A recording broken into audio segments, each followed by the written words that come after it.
দিনাজপুরের সেই ভাইরাল আলুর পরোটা, ক্ষুধার্ত পেট, চারদিকে প্রচন্ড ক্রাউড, সাথে কিছু উত্তেজিত বন্ধু বান্ধব, আর ফাইনালি দিনাজপুরের বিখ্যাত ভেপসি মালাই চা। সবকিছু মিলেই আজকের ভিডিও। তো ইটস মি তো ischium and welcome to my new video.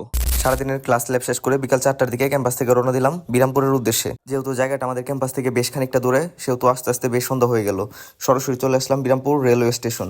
Railway স্টেশনে কিছুক্ষণ হাঁটাহাঁটি করার সময় হঠাৎ করে সামনে দেখতে পেলাম ইসরায়েলের পতাকা, আর ওটার উপর লেখা আছে হচ্ছে জুতা মারেন। এভাবে সম্পূর্ণ রেলওয়ে স্টেশন করা ছিল।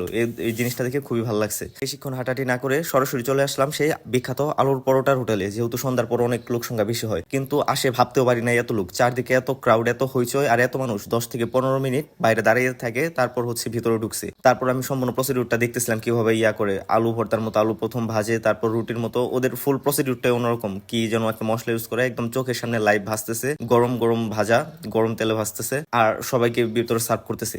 এইখানে যারা ভিতরে বসছে শুধু এরাই না, থেকেও 2-3 গুণ মানুষ বাইরে বসে আছে, ভিতরে জায়গা পায়নি দেখে বাইরে একটা ফাঁকা একটা স্পেসে ব্রেঞ্চ বসে ওইখানে বসতেছে। আর এটার স্পেশালিটি হচ্ছে 4 থেকে 5 ধরনের ভর্তা এই আলুর পরোটার সাথে খাওয়া হয়।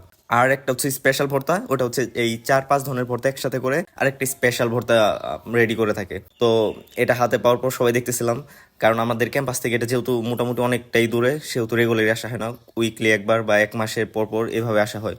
তো এত দূর থেকে জার্নি করে আসার পর ফাইনালি আমাদের যে কাঙ্ক্ষিত আলুর পরোটা, ভাইরাল আলুর পরোটা, সবসময় এটা ফেসবুক ইউটিউবে দেখি, ফাইনালি খাইতে পারতেছি। তবে যেরকম আশা করছিলাম, যেরকম এক্সপেকটেশন ছিল খুবই ভালো, ওইরকম না কিন্তু ছিল, মোটামুটি ভালো ছিল। তারপর আরেকটু স্টেশনে হাঁটাহাঁটি করে ডিরেক্ট চলে গেলাম হচ্ছে ভেপসি মালাই চা খাওয়ার জন্য। এটাও শুনছি এই বিরামপুরে খুবই বিখ্যাত, আমার যে এলাকার ফ্রেন্ড ছিল ওই বসে। তারপর সবাই মিলে চলে গেলাম। সব থেকে ভালোটা অর্ডার করছিলাম। এটাই হচ্ছে, এটা দেখে নর্মাল চা মনে হচ্ছে, কিন্তু এটার ভেতরে কি কি যেন অ্যাড করে, আমি ইনগ্রিডিয়েন্টসগুলো জানি না, কিন্তু খাইতে বেশ মজা ছিল, বেশ মজা। আমি যদি এটা রেটিং করি তাহলে হচ্ছে 8.5/10।